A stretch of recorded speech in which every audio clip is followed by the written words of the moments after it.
All right, good morning, church. It's good to be back in the house of the Lord, and this is the first Sunday for this month of November. Napakabilis lang po ng mga araw at purihin po ang Panginoon sapagkat meron tayong buhay at kalakasan na tayo po ay makasamba sa Kanyang pangalan. And sa umaga pong ito, tayo po hindi na magpapakatagal. After hearing and rendering praises to the Lord, it's about time to hear His Word. Kaya please stand with me and turn your Bible in the book of Ecclesiastes. For the past few Sundays or for the month of October, we are blessed with the Word of God. We heard these messages on first week of October. Ito yung last message ni Pastor Rick. Napakinggan natin this topic about God is in control. And then second week, Preacher Alex preached with us, reality check. And then 3 weeks ago, I preached about Israel, the chosen nation, slides.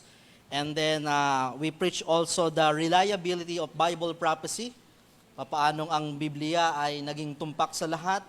How reliable na paniwalaan natin ang Biblia. Hindi lang because of other evidence, but what set apart the Bible from other religious book is the prophecy. Sapagkat ang mga sinasabi ng Biblia ay nagkakatotoo. Out of 2,500 prophecies, 2,000 already fulfilled. The remaining 500 prophecies, yan yung inihintay natin, God's timeline about end time. And at this time, we will go to another topic. So turn your Bible in the book of Ecclesiastes chapter 12, verse 7. Ecclesiastes chapter 12, verse 7. And then later on, we will jump to another chapter to study the life or character. Ecclesiastes chapter 12, verse 7.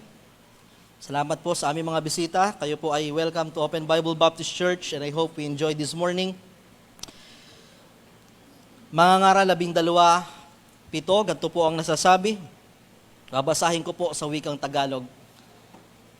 Alalahanin mo siya bago manumbalik sa alabok ang ating katawang lupa at ang ating hininga ay magbalik sa Diyos na maibigay nito. Ang pamagat ng ating pag-aaral sa umagang ito, what to do when loved one dies. What to do when loved one dies. Shall we go to the Lord in prayer? Ama namin, sa araw pong ito, kami po ay nagpapasalamat sa buhay na ipinagkaloob niyo po sa amin. Napaka-precious, napaka-valuable ng buhay na ito. Kayo ay may patuloy na layunin sa amin. Bakit kami, Panginoon, ay patuloy na pinagkakalooban ng buhay. Tulungan niyo po kami na maintindihan ang purpose ng buhay na ito, malaman ang tamang direksyon, at nawa, Panginoon, ay maging fruitful ang remaining days sa mga buhay na patuloy niyo pong pinapahiram. Salamat, Panginoon, sa kalakasan, sa araw-araw. Salamat sa kagalingan, sa panahon ng kami may karamdaman. Napakabilis, Panginoon, ng mga araw na ito. May mga unseen blessings na hindi po namin nakikita. But what all people are thriving every day is just to live. Kaya naghahanap buhay, nagtatrabaho, nag-aaral para mabuhay.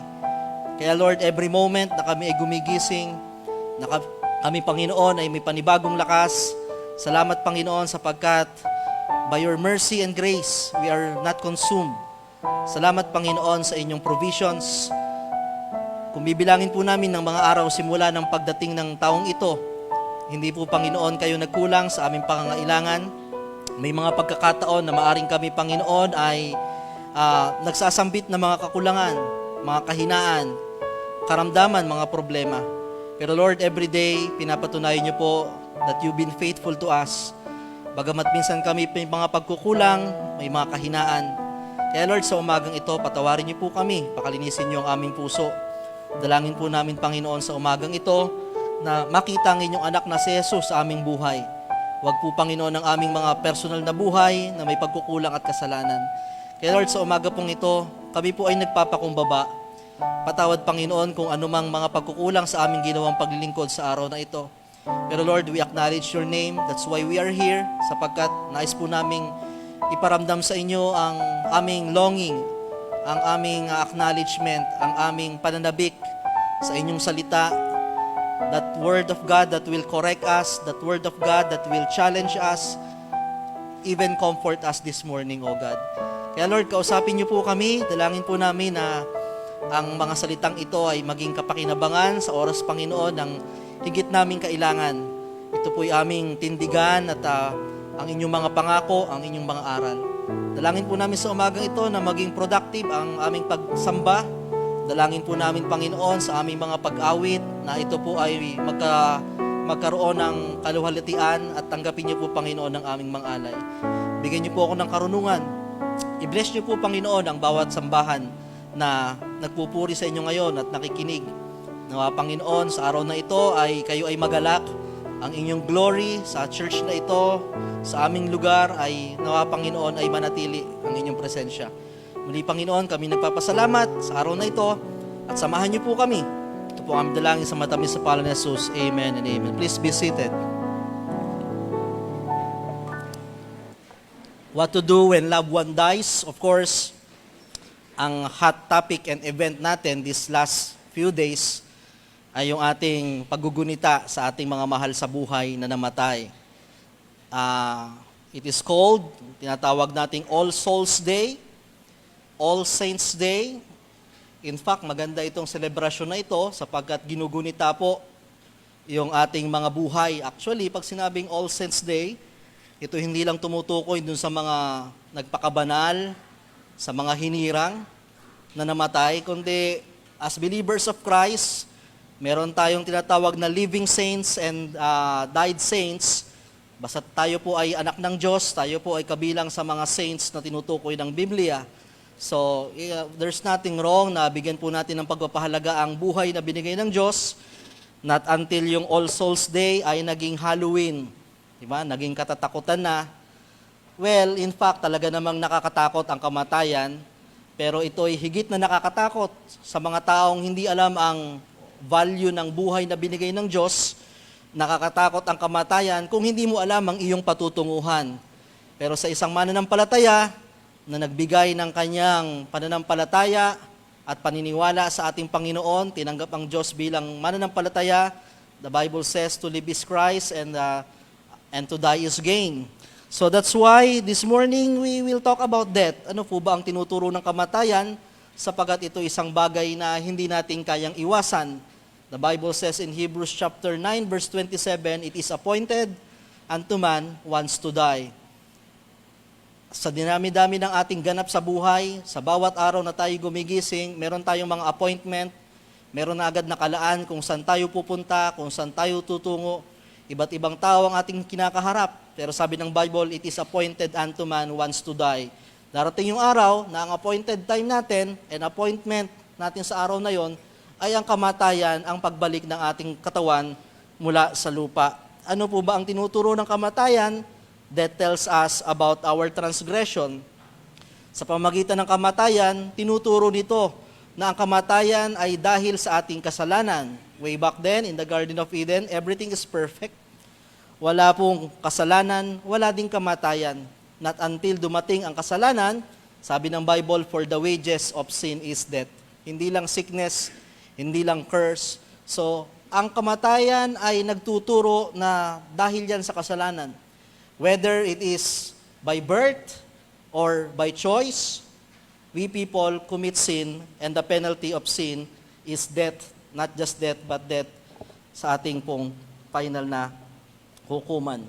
Ano pa ang tinuturo ng kasalanan? Death reveals ng kamatayan, death reveals our limitation. Tinuturo ng kamatayan na may limitasyon, may hangganan ang iyong kakayahan. No matter how strong you are, how powerful, how rich, how even holy, death is unavoidable and it is unpredictable.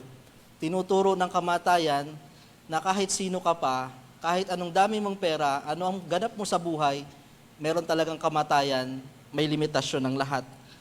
Death is a painful separation. Isa sa pinakang malungkot na ganap sa buhay ng tao ay ang kamatayan. Sapagkat ang isang mahal natin sa buhay na maaring aalis lamang, maaring may pupuntahan, maaring mag-abroad, na believing na maaari pa natin silang makita, tayo ay nasasaktan. How much more yung alam natin sila ay hahantong na sa kamatayan. And even Christians, we mourn. Bagamat panatag ang loob natin na sila ay nasa piling ni Kristo, pero mamimiss natin yung mga bagay-bagay sa kanilang buhay. That's why death is a painful separation. Death also direct us to our final destination. Hebrews 9:27, it is appointed unto man once to die, pero hindi po doon nagtatapos ang lahat. And after this, there will be judgment. Kaya ang iba, sabi nila, YOLO, you live only once. Sulitin mo na ang buhay nito sapagkat pagkatapos nito ay tapos na. Ang iba naman ay maaring nagpapakamatay sapagkat iniisip nila para matapos na ang lahat. Pero hindi po ganun ang tinuturo ng Biblia because the Bible tells us that pagkatapos ng kamatayan, dun mo palang malalaman ang iyong final destination. Death reveals your final destination. Upon judgment of Christ, after you die, your soul, you will give account to your soul, not on what you invest to this world, hindi kung ano man ang iyong naging ganap sa lupang ito, kundi ano ang iyong naging relasyon sa Diyos. That broken relationship started from the Garden of Eden when sin entered into humanity. Naitama mo ba ang relasyon sa Diyos? Naibalik mo ba ang relasyon sa Diyos? Bagamat ang kabayaran ng kasalanan ay kamatayan, pero ang bigay o ang regalo ng Diyos ay buhay na walang hanggan. So, ang kamatayan ang magtuturo ng huling yugto ng ating buhay, walang hanggang buhay, or kamatayan. Death directs us to our final destination. Yet, death was overcame by substitution. Yun po ang maganda doon, sapagkat mismong ipinakita na ng ating Diyos, ng Diyos anak, na mismo ang kamatayan ay kanyang napagtagumpayan. At kung ito'y kanyang napagtagumpayan through resurrection, death was overcame by substitution, na maaring tayo ay unworthy to be in heaven, maaring tayo ay may kasalanan, pero dahil ang Diyos mismo ang nagbayad ng ating mga kasalanan, death was overcame by substitution, not just physical death, but the eternal death. Well, ang kamatayan ay malungkot. It tells us our limitation. It reveals our transgression. It is a painful separation. It will direct us to your final destination. Yet, death is the way of celebration. Bagamat malungkot, pero sa isang mananampalataya, for me to live is Christ and to die is gain. Kung ikaw ay nabubuhay, you live with Christ. For me to live is Christ and to die is gain. It sounds strange na papaanong ang kamatayan ay magiging kapakinabangan, sapagkat kung ikaw ay nabuhay, na meron kang relasyon sa Diyos, hindi kamatayan or walang hanggang kamatayan ang naghihintay sa iyo, kundi buhay na walang hanggan.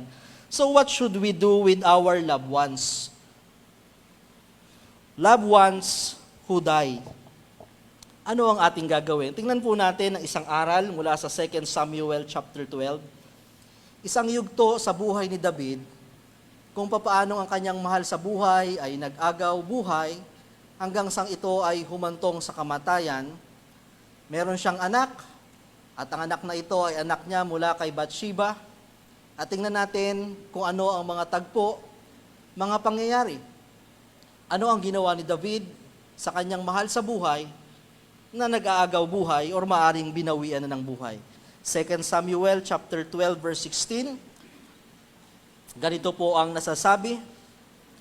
Nanalangin si David sa Diyos para gumaling ang bata. You can imagine a king having a son or a daughter na kung saan ay what could be, ano ang kayang gawin ng isang hari para pagalingin ang kanyang anak. Maaring lahat ng pwedeng gamot ay kayang ibigay ng haring ito. Maaring lahat ng pwedeng comfort ay ibigay ng haring ito para gumaling ang kanyang anak. Pero makita natin dito, nandun yung pagtawag ni Haring David sa Diyos. Nanalangin si David sa Diyos para gumaling ang bata. And he even wear saklot or nagdabit siya ng panluksa at nag-ayuno. Nung araw, kung gusto mong ipakita ang iyong sa sakripisyo, ang iyong pag-grieve, pag-mourn, merong custom that sila po ay nagluluksa or nag-aayuno. They even wear saklot. Meron pa silang mga ashes na binubuhos sa kanilang ulo or sa kanilang katawan para ipakita yung kanilang pagdadalamhati or yung kanilang pagsasakripisyo. So at this time, nagdamit siya ng panluksa. Bilang isang hari, tinagtag niya ang kanyang mamahaling mga damit at siya ay humiga sa lupa ng gabing iyon. Nagpatira pa upang hilingin sa Diyos na iligtas ang kanyang anak. But on verse 17, lumapit sa kanya ang matandang pinuno sa palasyo at hinimok siyang bumangon. Ngunit tumanggi siya, ayaw rin niyang kumain. So makikita natin dito, very concerned ang mga tauhan ni David sapagkat kung nagluluksa ang hari, nagluluksa ang buong palasyo, concerned sila hindi lamang sa buhay, sa health ng bata, kundi sa health ng kanilang hari. Pero hindi mapagilan ang pagdadalamhati ng isang hari. Gayong alam niya na ang kanyang anak ay nag-aagaw buhay, kaya siya ay nagpatira pa doon, ayaw niyang magpaabala, hindi siya bumabangon, ayaw rin niyang kumain, siya ay nag-aayuno. And then on verse 18, pagkalipas ng 6 na araw ng pag-aayuno ni David, ginawa niya ang lahat ng kanyang makakaya. Pagkalipas ng 6 na araw, fortunately, namatay ang bata. Hindi nila itong masabi kay David sapagkat iniisip nilang lalo silang hindi pakikinggan nito at sa halip ay gumawa ng marahas na hakbang. Ang isa sa pinakang mahirap na sabihing balita ay yung masamang balita. And what could a king can do? Ano ang kayang gawin ng hari sa oras na masamang balita ang iyong ihatid? Alam niyo ng araw, yung custom, hindi ka basta-basta makakarating sa hari. Kaya nga si Esther, asawa na yun, pero hindi siya makalapit sa hari kasi pagka hindi tinaas yung scepter, hindi nagustuhan ng iyong sasabihin, wala sa timing ang iyong pagpunta, pwede kang ipapatay. It seems na parang ang hirap lumapit sa hari. Alam mong ang hari ay nagdadalamhati, papaano mo sasabihin ang bad news na ito? Kaya walang naglakas ng loob na sabihin sa hari ang napakasama na balita na maaaring kanyang ikagalit at lubos pang ikadalamhati. Kaya sa verse 19, nakita ni David na nagbubulungan ang mga marites. Okay? Hindi nila mapigilan na sabihin sa hari, pero syempre, nahalata sa kanilang mga kilos ang mga alipin. Kaya't naghinala na si David na patay na ang bata. Maaring tinawag niya ang isa sa mga kawal at tinanong niya, patay na nga ba ang bata? Tanong niya. At maaring ang taong ito ay kinakabahan sa kanyang sasabihin, pero kailangan niyang sabihin ng katotohanan, patay na nga po, kamahalan, sagot naman nila. Pagkarinig nito, bumangon si David. Naligo, nagbihis, pumasok siya sa bahay ni Yahweh. Nagpatira pa muli at nanalangin, pagkatapos umuwi na siya sa bahay at nagmukbang. Kumain. It sounds strange. Nagtanong ang kanyang mga kawal, hindi po namin kayo maintindihan. Nung buhay pang bata, nag-ayuno kayo, umiiyak kayo dyan, tumangis kayo dahil sa kanya. Hindi ba dapat ngayong patay na, mas lalo kayong humagulhol at magpatira pa? Pero kayo ay bumangon at kumain. Ang sabi ni David, nung buhay pa ang bata, ako'y nag-aayuno at tumangis sa pag-asa kong kakahabagan ako ni Yahweh at pagagalingin ang aking anak. 23, ngunit ngayong siya'y patay na, bakit pa ako magsasakripisyo? Bakit pa ako mag-aayuno? Maibabalik ko pa ba ang kanyang buhay? Balang araw, susunod ako sa kanya, ngunit hindi na siya makababalik sa atin. Makikita po natin dito 3 things to do while the loved one is still alive. May ginawa si David nung buhay pa ang kanyang anak. Meron din siyang ginawa nung namatay na ang kanyang anak. And all of us experience death in our families. It could be relatives, loved ones, friends, or it can be your very close family. Ano ang ating maaring gawin sa oras ng kamatayan or even sa mga panahon na nabubuhay pa ang ating mga mahal sa buhay? Sa verse 16, makikita natin unang-una, ipinanalangin ni David na gumaling ang bata. It's not just technical prayer na matapos ipanalangin ay tapos na, but it means ipanalangin is to minister. To minister with them spiritually and emotionally. Kasama na yun doon sa tinatawag nating spiritual ministration. So anong dapat gawin sa mga mahal sa buhay na nabubuhay pa? Unang-una, ipanalangin, to minister with them, yung pinasasaya natin sila hanggat may pagkakataon na sila ipasayahin, dinadalaw hanggat may pagkakataon, kinakamusta, pinapalakas ang loob, minister to them spiritually and emotionally. Yung panalangin, yung pakikiramay, hanggat buhay. Tayo po ay hindi nananalangin para sa mga patay.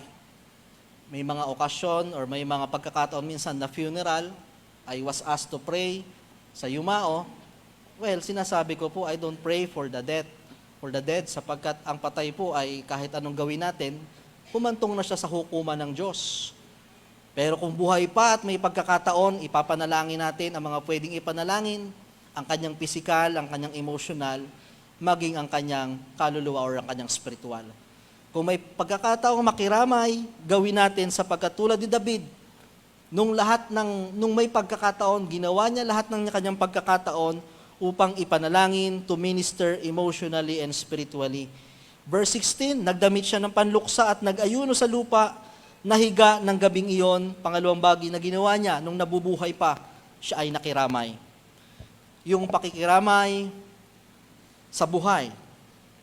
Sapagkat yung pakikiramay, pagpatay na, nakikiramay tayo sa mga mahal sa buhay. Pero hindi na doon sa taong namatay. Yung pakikiramay na tradisyon na ginagawa ng mga tao sa oras ng kamatayan, dapat ay binibigay din sa panahon na nabubuhay pa ang isang tao. When we say pakikiramay, it is to fast, it is to sacrifice, care for your loved ones while still they can benefit from it. Sakripisyo, pakikiramay. Yung sakripisyong gagawin na kayang gawin sa araw na patay na, ibigay na hanggat nabubuhay pa. Sapagkat lahat ng panalangin, lahat ng sakripisyong yon ay mismong para doon sa tao na nangangailangan. Makiramay, magsakripisyo, lahat ng tulong, pagkalinga, gawin mo na ang pwedeng gawin.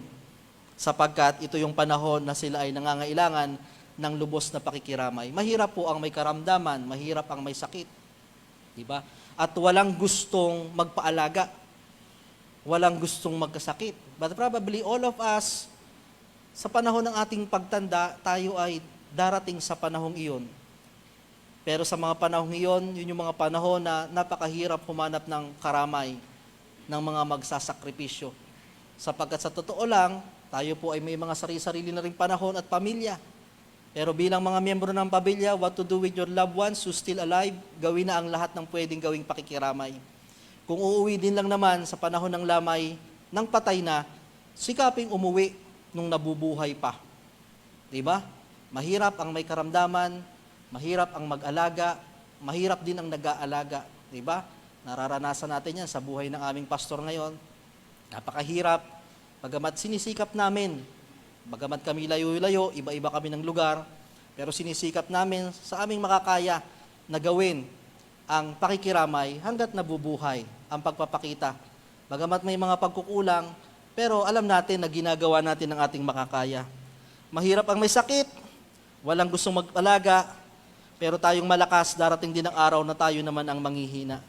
Gawin ang kayang gawin, para bandang huli, wala tayong pagsisihan sa ating mga mahal sa buhay. Alam natin, alam nyo kalimitan, yung mga mahal sa buhay, yung mga kamag-anak, o yung mga anak, na grabe ang hagulhol sa lamay. Hindi naman lahat. Kadalasan, sila yung alam nilang mayroon silang pagkukulang. Sapagkat alam nilang hindi nila nagawa ang lahat.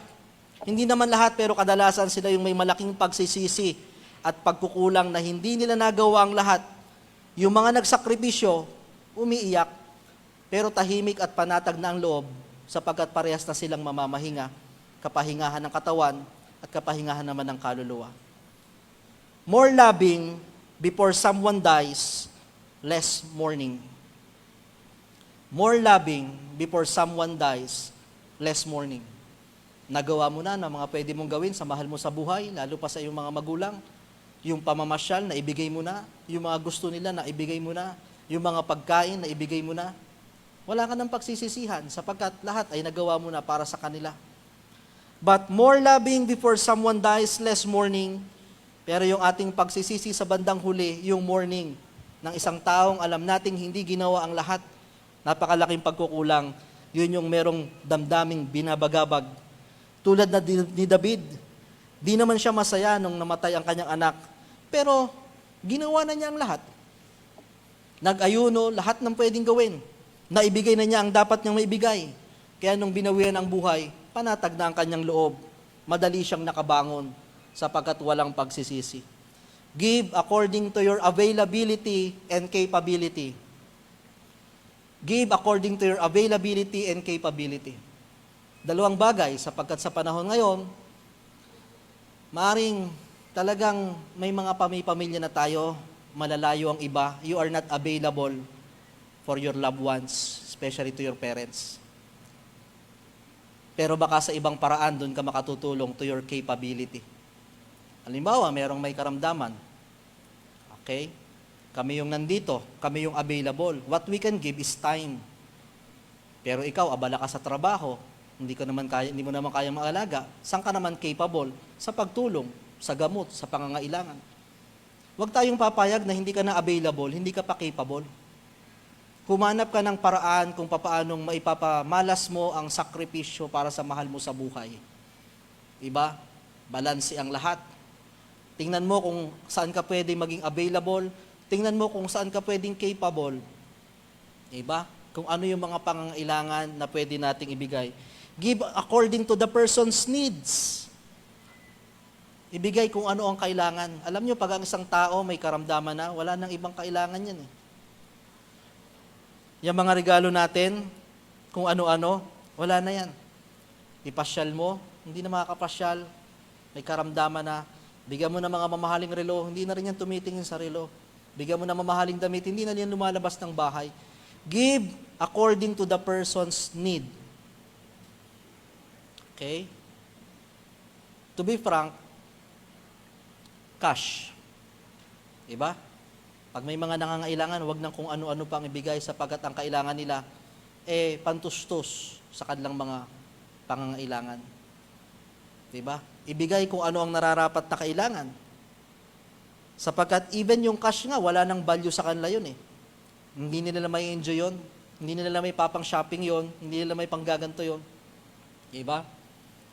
Kaya, kung may pagkakataon na malakas pa, ibigay mo na yung cash na pwedeng ibigay para i-enjoy pa nila. Sapagkat darating yung time, panggamot na lang ang lahat. But still, that is very valuable knowing that someone sacrificed for them. Kahit pa sabihin natin hindi na nila magagastos yun kung saan-saan, pero napakalaking value na nakikita nilang pinagsakripisyohan mo yun, pinagtrabahuhan mo yun, and you are still concerned for them. So, we should care for them. Sa may mga karamdaman, sa may mga pinagdadaanan, at kung ano pa man, kung tayo man yung capable, tayo yung meron, at tayo naman talaga ay lumalabi sa buhay, tayo ay maging daluyan ng pagpapala. Tayo ay magtulungan. Tayo ay mag-invest sa kapwa nang sa gayon, sa panahon ng pangangailangan, maaring tayo rin naman ang tulungan. And even in our church, diba? Kung kayo po ay talagang nangangailangan, may mga karamdaman, diba? Meron tayong allotted para sa ating mga love gift, magsasabi lang, hanggat meron tayo, sapagkat nais nating iparamdam, kahit sa konting halaga, ay naipapakita natin sa ating kapwa yung ating pagmamahal. 3 things to do: pray, sacrifice, give the best care you can give to your loved ones. Ibigay na ang kayang ibigay hanggat nabubuhay pa. Hindi yung pagkaganda-ganda ng ataol at ang daming bulaklak pagpatay na. Diba? Ibigay na ang kayang ibigay. Pakainin hanggat nakakakain pa ng hindi bawal. Diba? Pakainin na. Pag edad niya ng mga 40s, 50s, nag-uusap nga kami ni Teacher Jen, sabi ko, nakikita ko ang aking future. Diba? Kung ako ay hindi magbabago ng lifestyle, ay parehas kami ng papa ng hahantungan. Kasi you cannot blame God. Diba? Tayo rin naman ang gumagawa ng ating kondisyon ng kalusugan. Kaya sabi ko, kakain na ako ng sagad bago ako mag-40. Kaya talagang dinadalas-dalasan ko na ang taba at baboy. Dinalasap ko na. Kasi pagdating ng mga 40s yan, papasok na ang gout, diba? Parang meron na nga akong konti eh. Pag nag-aadobo, parang sumasakit na ako ng konti. Naalala ko nung nasa Oman ako, parang sumakit ang aking mga ano doon eh, kasi puro beef. May chicken naman, ay mas gusto ko yung beef tsaka lamb. Bihira yun dito eh, no? Sinulit ko na. Parang nakakaramdam-ramdam na rin. Diba? Darating yung time. Pero hanggat kayang ipakain nyo na. Sapagkat darating yung time, nakatingin na lang sila sa handaan. Diba? Hindi nila magagawa yung mga bagay na yon. Pakainin hanggat kaya pang kainin. Diba? Ilabas na natin. Okay? Ipasyal na hanggat nakakaakyat pa sa mga hagdanan. Kami, nagbabala kami laging mag-family trip. Papa, ayaw na. Diba? Makakita pa lang na hagdan, ayaw na eh. Diba? May mga ganun sa ating mga senior. Kaya, mga youngs, diba? Kung may pagkakataon tayo, marami pa tayong pagkakataon na makapunta sa iba't ibang lugar. Yung ating mga mahal sa buhay, ipasyal na natin. Diba? Kaya nga yung ating mga senior ditong iba, nung tayo ay nagbuhol, pinili talaga nating makasama. Diba? Ibigay na ang pwedeng ibigay. Gawin na natin ang pwedeng gawin. Kasi darating yung time na maaring meron ka na, you are capable, pero wala na yung taong pwede mong ipasyal. Wala na yung taong pwede mong gawin. Diba? Pero kung nagawa mo na yung mga bagay na yun, wala nang masyadong pagsisisi sapagkat alam mo, ginawa mo na ang mga bagay na yun. Kaya let's think of something, paano natin mapapasaya. Give the best care you can ever give to your loved ones. Huwag laging sarili. Isipin din yung mga mahal sa buhay. Diba? Kaya nag-uusap-usap tayo. Diba? Kamusta ang inyong mga magulang? Yung bang kaalwanan ng buhay na tinatamasa nyo, ay tinatamasa na rin nila. Diba? Yung bang kinakain nyo, ay nakainan na rin nila. Yung bang mga sinasakyan nyo, ay nasasakyan na rin nila. Diba? Mahirap naman yung 7 kayo magkakapatid, lahat kayo nakasasakyan na. Hanggang ngayon, ang magulang nyo nakabike. Paranasin nyo naman ng 4 wheels. Kung kaya naman. Diba? May panahon pa para sa inyo. May panahon pa para sa atin. Diba? Nag-uusap nga kami nung isang araw ni Teacher Jen. Sabi ko, sa isang taon, diba? Sa amin, wala nang problema. Pero yung family nyo, i-treat naman natin. Ilabas natin. Diba? Sabi ko, si nanay, isakay din natin ng eroplano. Bakit hindi? Diba? Kailangan paranasin sila ng mga ganyang buhay. Hindi yung mayat maya, kayo na lamang. Nagigilty rin. Sabi ko, nagigilty ako na doon ko lang napagtanto. Diba? Sabi ko, kayong magkakapatid, nakaranas na kayo niyan. Ang nanay nyo ba? Ang tatay nyo ba? Paranasin nyo. Sapagkat tayo naman ay meron pang buhay para maranasan yan. Diba? I remember nung tayo yung nagbuhol, may mga young people na hindi nakasama. Kasi ang pinasama nila yung kanilang mga magulang muna. At napakagandang karanasan. Bigyan natin ng kaaliwan. Hanggat kaya pa, hanggat nakakalakad pa, yung mga senior naman yan, lumalakas eh. Diba? Pag nakakasagap ng sariwang hangin din. Nag-outing ang mga bata. Nung nakaraan, diba, nag-outing na rin ang mga young people. Bakit di tayo mag-outing hindi pala tayo, kayo. Okay? Ba't di mag-outing yung mga senior? Kahit half-day tour lang. Diba? Para hindi naman puro dingding ng bahay ang nakikita. Diba? Para hindi naman puro iisang kulay ang ating nakikita. Bigyan ng pagkakataon. Sige, dati meron na tayo yan, di na nga tuloy. I-set natin, mag-field trip tayo. Okay? Saan naman tayo pupunta? Baka nandyan pa lang sa kanubing, masakit na ang tuhod, masakit na ang pero lalakas yung mga yan, di ba? Yung mga senior natin. Mag-set up tayo kahit isang araw lang, di ba? Kumain tayo sa puerto, dalawin natin yung mga misyon para maiba naman ang gawain sa buhay. Subukan natin yan. Okay? At kung subukan man natin, mga anak, pagpahingahin muna ang mga lola sa pag-aalaga. Bigyan ng break. Hindi yung hindi makaalis dahil walang magbabantay sa apo. Bigyan natin ng break. Okay? So why not? Meron naman tayong budget ngayon sa church. Pasayahin natin ang ating mga seniors. Okay ba tayo doon, mga seniors? Kaya pa ba ng mga tuhod? Papasyal tayo sa mabibilis lang. Punta tayo sa Bako. Makita nyo naman ang gawain ni Pastor Weng. Sa San Teodoro. Tapos kakain tayo dun sa malapit-lapit, sa Aplaya Positadi. Diba? Sa tapat ng beach, papahanginan namin kayo doon para kayo naman ay ano. Tapos uuwi na sapagkat kayo inaantok na noon. Okay? Pang-half-day tour lang kayo eh. Okay, pang-half-day tour lang kayo. Di ba? Masaya naman yun, di ba? Tsaka iba rin yung field trip ng mga senior. Okay? So subukan natin yan this November. Tingnan natin kung saan pwede tayong arkila tayo ng van. Nakakahiya naman kung multicab namin kayo pasasakayin. Di ba? Baka pagdating pa lang ng bako ay tumitikab-tikab na yung ating multicab. Kaya pasayahin natin, di ba? Maglaan tayo ng oras para sa kanila. Ipasyal hanggat kaya pang ipasyal. Give your best as far as you can, especially when you are still young and able, give privileges to those elderly. Give your time, your talent, your treasure, para bawian man sila ng buhay, no regrets. Hindi ka masaya sa pagkawala nila, pero hindi naman sobrang lungkot. So anong ginawa ni David? Pray, fast, give the best care you can ever give, and of course, what to do with your loved one that is still alive. Do not let them die without accepting Jesus. Sapagkat walang saysay lahat ng ginawa mong pag-aaliw sa kanila, comfort sa kanila, pagpapakain, regalo. Walang saysay ang lahat kung sila ay namatay ng walang relasyon sa Diyos. What will just they had ay heavenly or earthly comfort na hanggang dito na lang, but they will not experience the heavenly comfort. Kaya yun ang pinakamahalaga sa mga nabubuhay pa, sa mahal natin sa buhay. Ginawa mo lahat ng sakripisyo, pero ang pinakang tungkulin natin sa ating mahal sa buhay ay yung sila ay mai-restore ang kanilang relasyon sa Diyos. Maaring we try, pero hanggat may buhay, baka yun ang layunin ng Diyos, bakit tayo ay pinahihiram, so that we will be able to share the gospel and convict our family to bring back their relationship with Christ.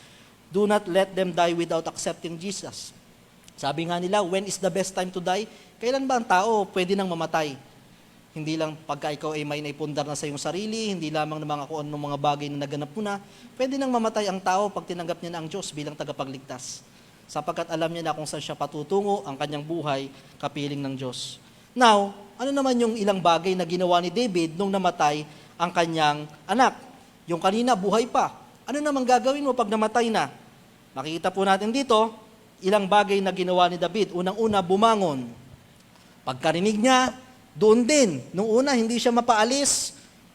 Ayaw niyang bumangon, ayaw niyang kumain. Ang una niyang ginawa, bumangon. Anong ibig sabihin? 7 things to do when loved one dies, or technically, when loved one returns to God. Mas magandang pakinggan. Kasi parang malungkot yung namatay. Pero pag sinabi mong, ano yung mga bagay na gagawin mo pag ang iyong mahal sa buhay ay kapiling na ng Diyos? Parang mas madaling mag-start uli, Unang-una, ginawa ni David, bumangon, stand up, rise up from your suffering, from the floor of your suffering. Yes, you still mourn. Yes, malungkot ka, pero bumangon na. Sapagkat wala ka nang magagawa, ginawa mo na lahat ng pwede mong gawin. Rise up as soon as possible. Iba-iba tayo ng coping mechanism, merong mga talagang hindi agad makabangon, pero wala kang pwede ibang gawin kundi muling bumangon.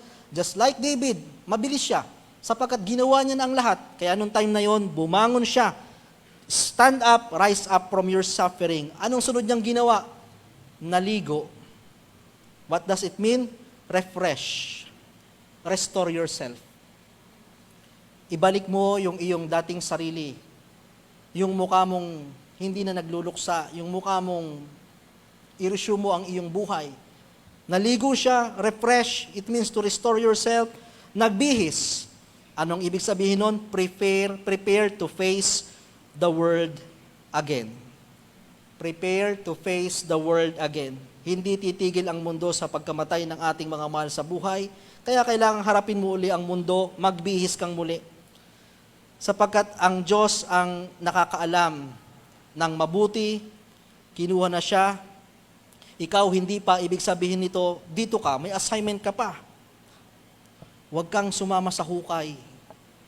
Diba, nung araw, lagi nating napapanood sa pelikula, yung mga, Delphine! Huwag mo akong iiwan. Talagang, nung tinulak naman, sinong tumulak? Diba? Hindi pwede. Face your life again. Kailangan mong bumangon, kailangan mong maligo, kailangan mong magbihis. At ang ginawa niya, pumasok sa dalanginan. Nung siya'y nakabihis na, pumasok sa dalanginan, it means worship. Muli siyang nagtiwala at naglingkod sa Panginoon. Minsan, pag namamatayan tayo ng mahal sa buhay, minsan di natin maiwasan, nagtatampo tayo, nagagalit tayo, meron pang mga minumura ang Diyos. Pero tandaan natin, pahiram lang naman yung buhay. Ikaw ba na pinahiram, pag binawi, magagalit ka pa? Sino dito ang nanghiram ng kawali, binalik ay 30 years? Abay, grabe ka naman, hindi ka pa sulit nun.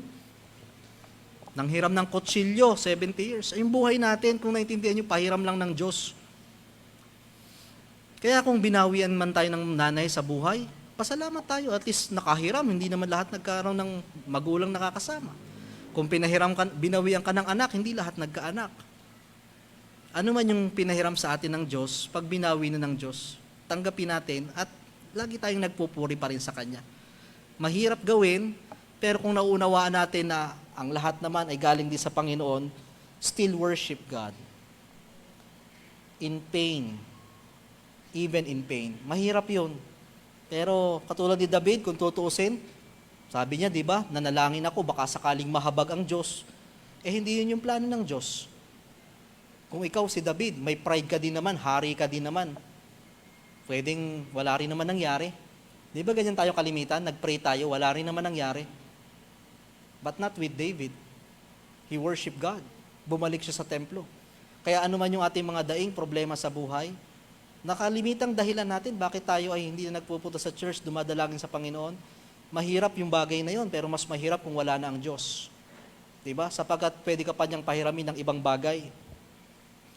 At ang ginawa niya, pumasok sa dalanginan, he worshiped. At ang isa pa niyang ginawa, nagpatira pa at nanalangin. Ang ibig sabihin nun, hindi lamang siya nag-worship, submit all the more to God. Tinanggap niya ang kalooban ng Diyos.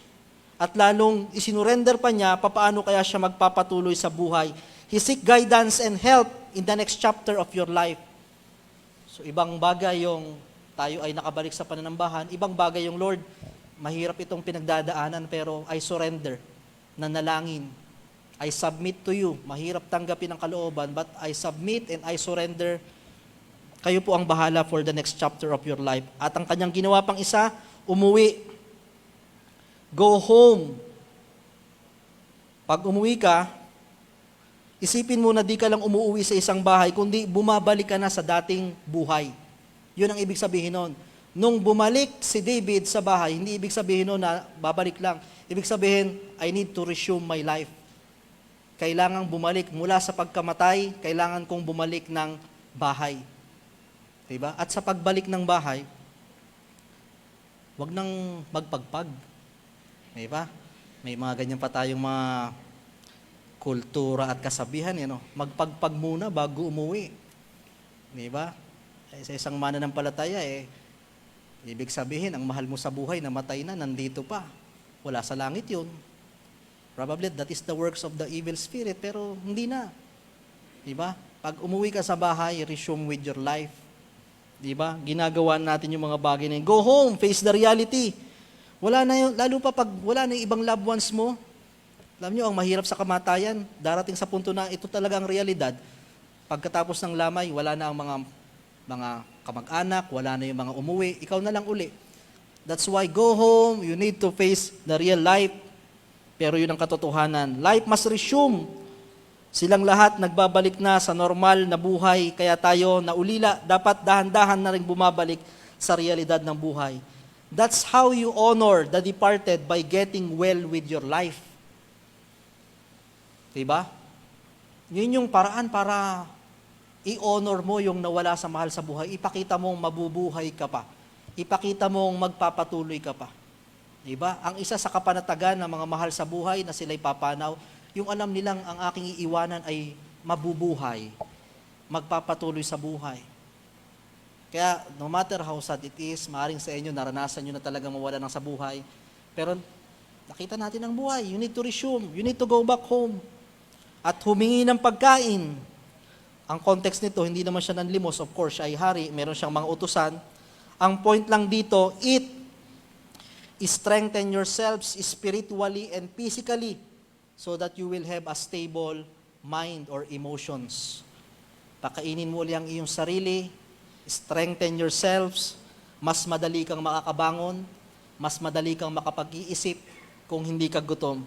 Very basic ang ginawa ni David. But to sum up, ano po ang ginawa ni David? Obey. Sumunod siya sa Diyos, submit, nagpasakop siya kung ano man ang kalooban ng Diyos, and believe, nanalig siya sa Diyos na meron pang awa at habag na natitira para sa Kanya. Release the loved ones to the Lord. Pakawalan na natin ang mga mahal natin sa buhay kung talagang kinuhan ng Diyos sapagkat naniniwala tayo sila ay nasa piling ng Diyos. Mas mainam, spiritually, emotionally, pakawalan natin sa Diyos sapagkat sa Diyos naman mapupunta, mas panatag ka, mas kayang alagaan ng Diyos, mas mamahalin ng Diyos, mas may panahon ng Diyos. So, bakit hindi natin hayaan na kung talagang kinuha na, paluwagin ang damdamin sapagkat nasa Diyos na ang ating mahal sa buhay. Mas maayos ang kalalagayan. I know somehow each one of us will experience death of our loved ones. But do a David. Do a David. Gawin natin ang mga ginagawa ni David. Ino-honor natin ang mga mahal natin sa buhay. Pag wala na tayong magagawa. Pero ang lesson lang, kung may magagawa pa, gawin na natin lahat ng pwede natin gawin. With all our might, think of this moment. What can you do to your loved ones na buhay pa? Yun ang mas dapat pagtuunan, lalo na sa may mga karamdaman o di kaya naman mahirap mang tanggapin, malapit na sa hantungan. Gawin ang pwede nating gawin or ang ating mga makakaya. And at the end of the day, let's always be grateful to God. Magpasalamat tayo sa buhay na meron tayo sapagkat ang bawat araw ay pahiram lamang ng ating Panginoon. With that, we're through.